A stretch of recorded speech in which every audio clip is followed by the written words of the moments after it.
Pra você, quem vai se dar melhor na Copinha? Boa tarde, TT. Já tivemos o primeiro estreante e com chave de ouro, né? Tudo bem que o adversário não é padrão, tudo mais, né? Não dá pra você botar que o Atlético é favorito e tudo mais, mas a gente vem falando da base do Atlético aqui há muito tempo, né? Curitiba também tem um projeto de base muito legal, tem conseguido resultados expressivos, principalmente a nível paranaense, nas categorias de base, mas o Atlético tem alguns jogadores de seleção brasileira, sub-17, como o próprio Dudu, que ontem voltou aí bem de novo. Então tem alguns caras que eu gostaria de ver no time principal, em breve. E o Furacão começa muito bem. Eu votei na enquete no Atlético, TT, acho que o Atlético vai mais longe. Você pode continuar votando, daqui a pouquinho a gente atualiza o resultado parcial por aqui. Agora 12:10.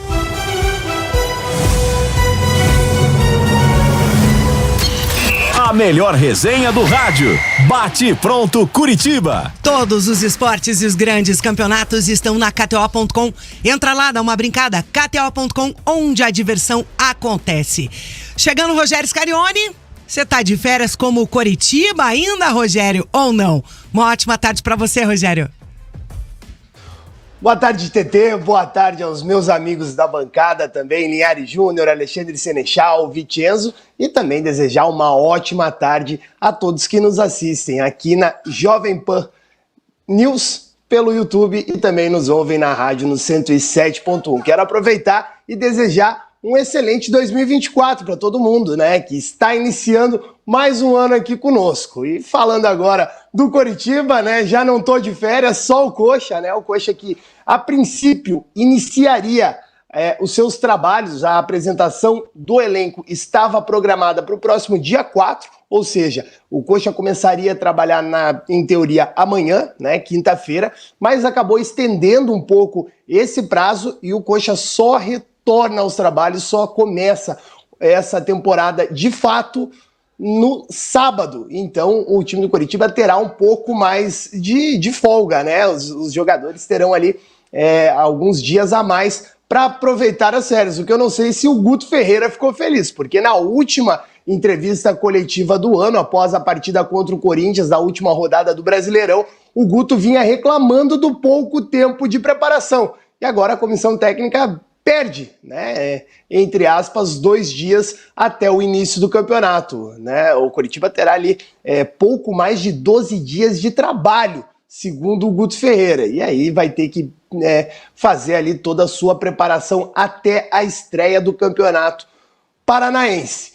E o Coritiba que terá apenas 4 reforços para a temporada, aí pelo menos no início desses trabalhos, né? O Coxa que trouxe lá atrás já o Rodrigo Gelado, lateral esquerdo que vem do Vila Nova, lá de Goiás, o Vini Paulista, volante que vem do Juventude, o Arilson, que também conquistou acesso, assim como o Vini, para a Série A, vem do Criciúma, e também o Friso, Matheus Friso, meio-campista, jogador que vem aí numa posição que era muito carente nesse elenco do Coritiba, fez uma ótima Série B, teve 3 melhores jogadores da competição em 2023 e chega ali cercado também de expectativas. Mas o torcedor que estava esperando por um número grande de reforços, uma reformulação grande nesse elenco do Coritiba, já pôde perceber que não terá isso. O Coxa ainda tem alguns jogadores no radar, ainda pensa em trazer reforços para a sequência da temporada, principalmente um jogador de velocidade no ataque, algo que a própria diretoria admite que é uma carência no elenco, que falta a característica de um velocista, de um jogador driblador, mas a princípio esse jogador não chega para o início dos trabalhos.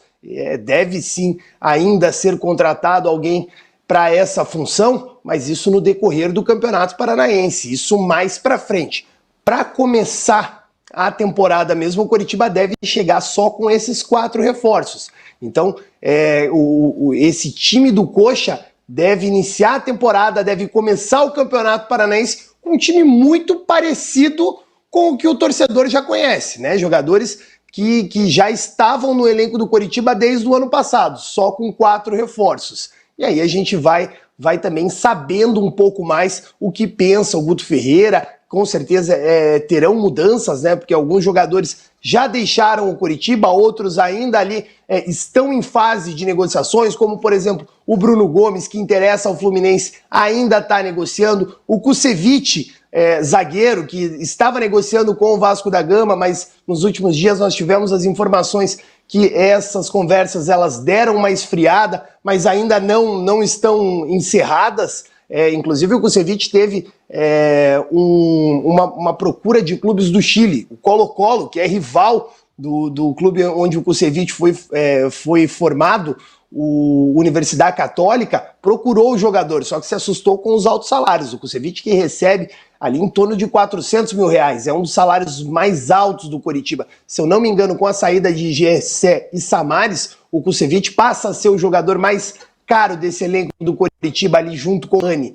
E o Colo-Colo acabou se assustando com esses valores e acabou se retirando das negociações. Então, alguns atletas ainda podem sair, e aí o Coritiba terá algumas mudanças.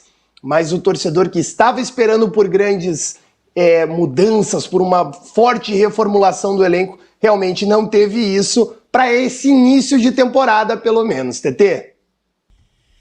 Começa o ano e o Coritiba sem muitas novidades, né, gente?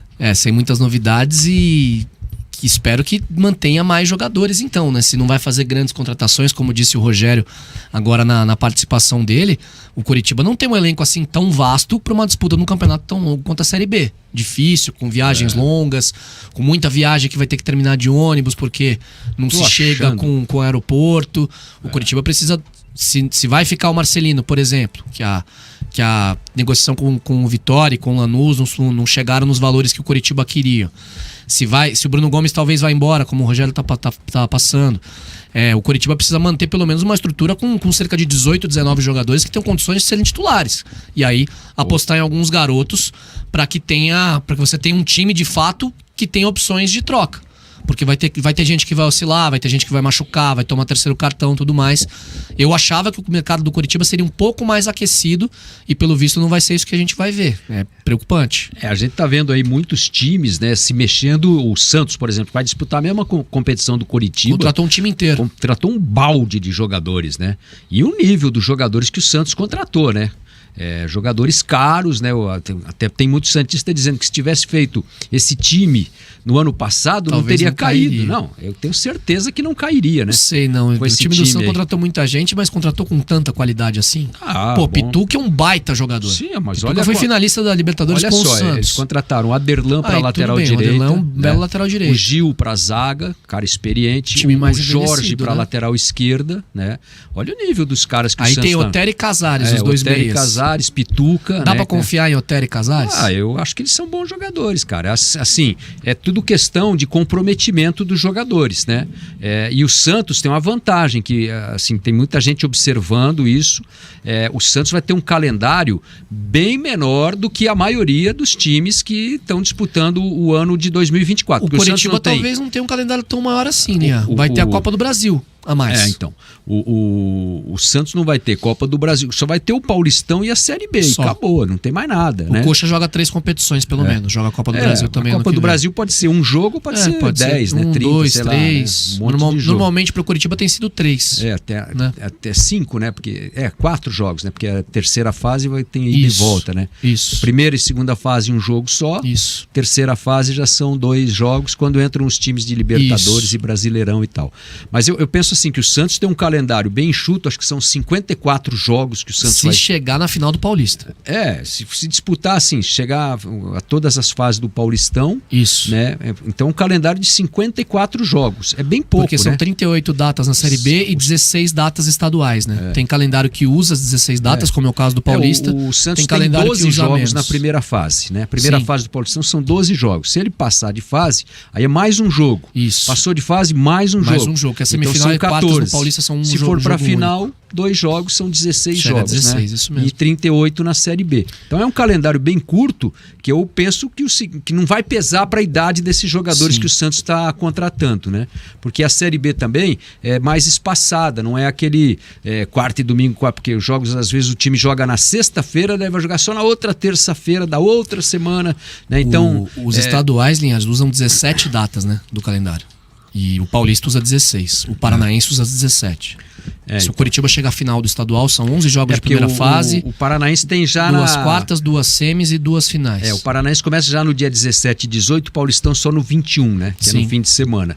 Inclusive com transmissão da RIC TV, aqui a Rede Record, vai mostrar o Campeonato Paulista na televisão. O Paranaense também. Então, assim, eu penso que o Coritiba... O estado do Paraná. O Coritiba, me preocupa o fato dessa lentidão aí de resolver a questão do elenco, né? A lição do ano passado tem que estar muito viva na memória de quem está administrando o futebol do Coritiba, para que não se repitam os mesmos erros. Vai esperar o Campeonato Paranaense aí na porta da Série B, vai fazer as contratações para a Série B? Tá me parecendo que essa política tá em andamento aí, né? E essa é a opinião da torcida Coxa Branca por aqui. O Victor, a super SAF do Coxa já mostrou que não está planejando nada. Morisco, Ronier e Juan Assis na copinha. Mais um ano de ilusões para o Coritiba. Nada muda nesse clube. E a opinião do Edu Coxa, na opinião dele, tá parecendo que a SAF acha que esse elenco que caiu para a Série B é bom para disputar a segunda divisão. O elenco que caiu não é ruim não para disputar a segunda divisão. Só que vão ficar todos os destaques.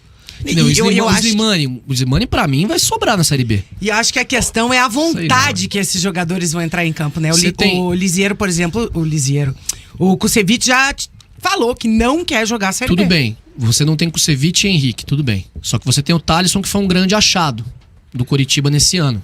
Você tem garotos como o Dombrowski, o Jean Pedroso, caras que têm potencial.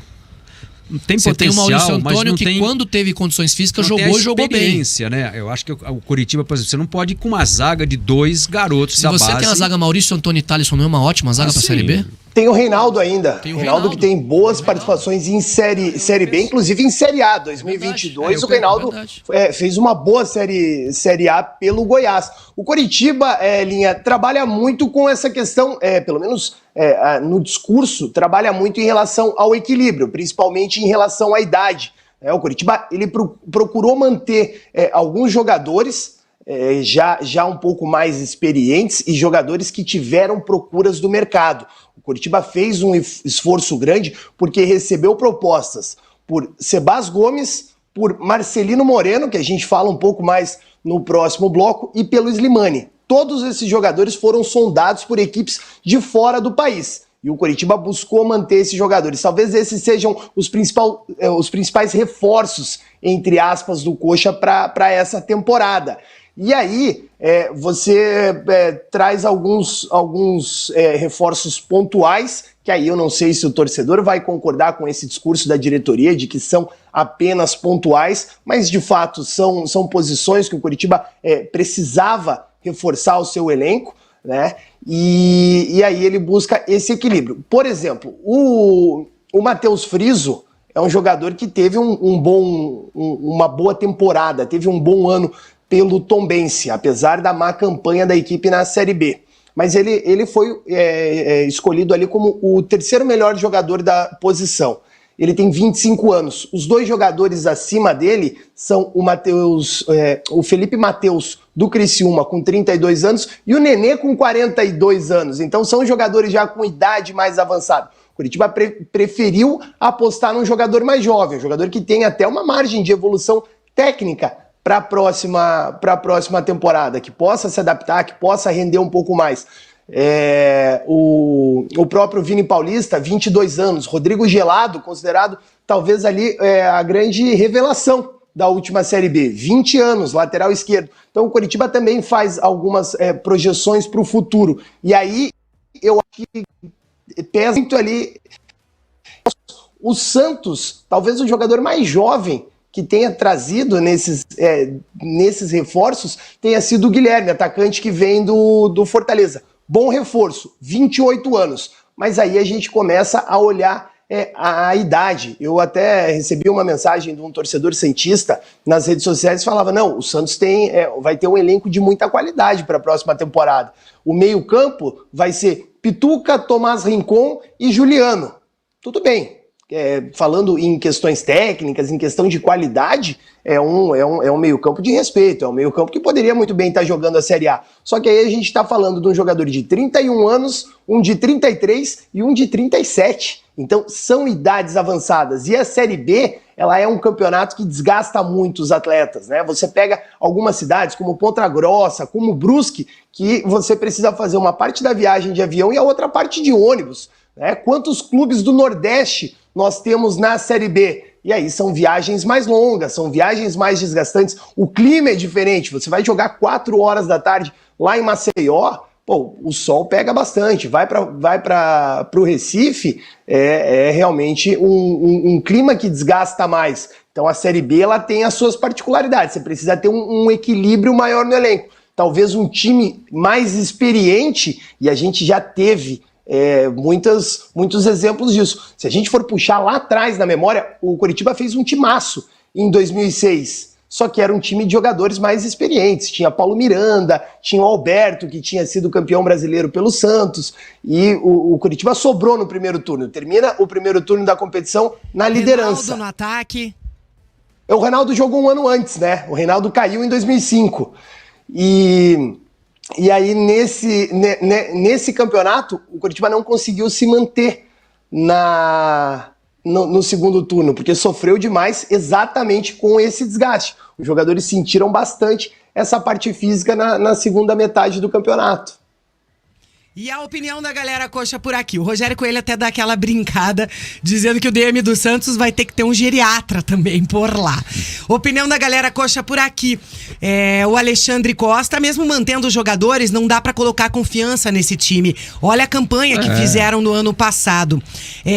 Também. Mas são coisas diferentes, contextos diferentes. O André Barbosa dizendo que encher a prateleira não adianta. O Paulo Sampaio dizendo que se entrar com uma vontade, é simples. Tem contrato? Dá um chá de banco, que a vontade volta rapidinho. Eu penso assim, esse time aí do Coritiba que disputou a Série A e foi muito mal, né?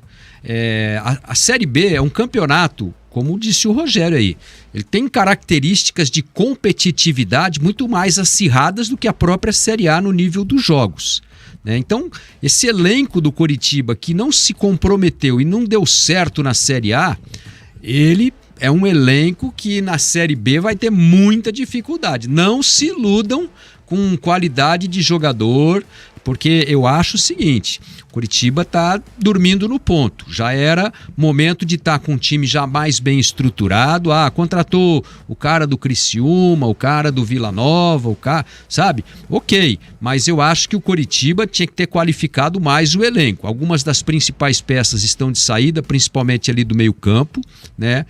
O ataque do Coritiba foi extremamente ineficiente. Não dá para confiar nos jogadores que o Coritiba tem hoje no ataque. Não dá. O Slimani vai arrebentar na Série B. Cadê o ponta? Lá, né? Cadê o ponta do Coritiba? Hoje o ataque é Marcelino, Robson e Slimani, o mesmo ataque da Série A. A defesa do Coritiba tomou mais de 70 gols. Entendeu? O goleiro tem problema no gol, tem problema nas laterais, tem problema na zaga.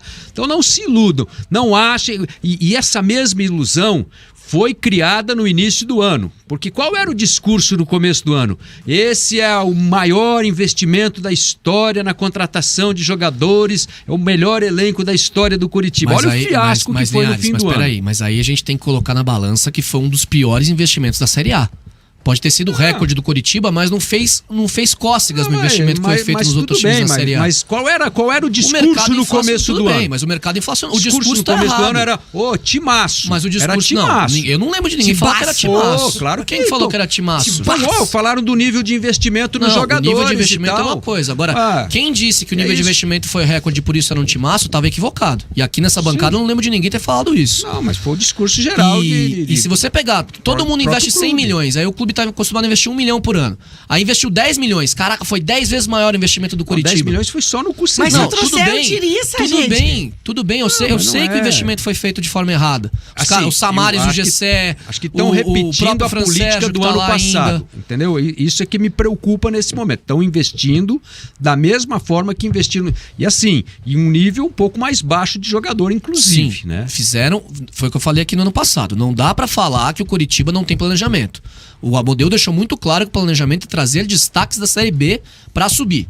Que não é montar um time pensando daqui a 10 anos, agora, nesse momento. Que tem que subir e acabou. E os caras estão indo atrás de destaques da Série B. Ah, os destaques da Série B não são suficientes pra fazer o time do Coritiba. Eu acho perigoso o planejamento.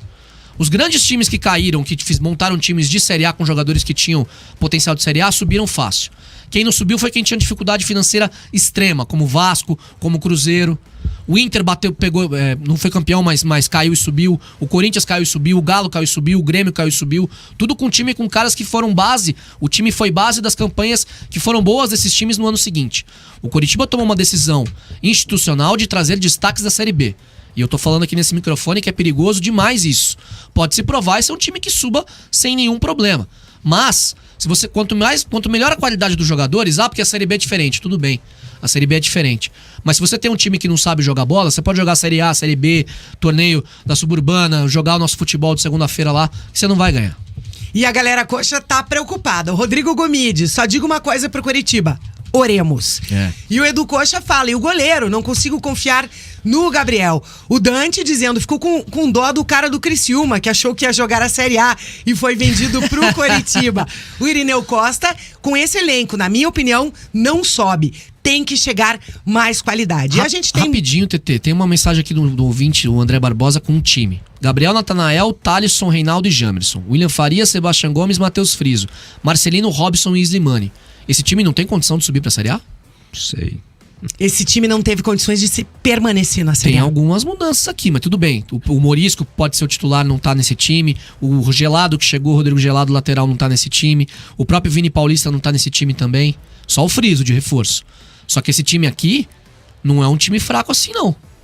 Tem jogadores com potencial pra jogar a Série B. Vamos combinar, né? Muita gente participando por aqui. O Vilmar Arnold, ele que é torcedor atleticano. Um abraço pra você. O Edson Schuppel confirmando a audiência. O Fernando Rafael Martins também tá por aqui. O Wagner Fusca dizendo que o Linhares é um patrimônio do esporte paranaense. Tem o Juliano Fusca e tem o Wagner Fusca, é isso?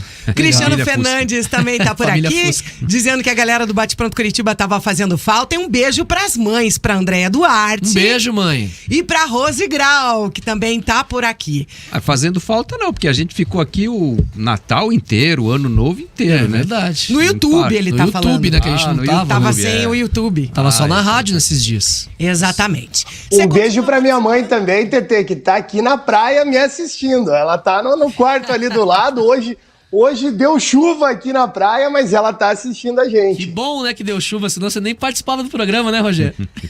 Não, que é isso. Eu tenho um compromisso aqui com vocês. O vereador lá aquela vez, ano passado, com o copão, com água de térmico, coco. no guarda-sol. O copo Stanley que nós ganhamos do Júlio lá do consórcio Servopa, né, TT? E embaixo do guarda-sol, Vmix da praia, hein, Rogério? Será que pega, não?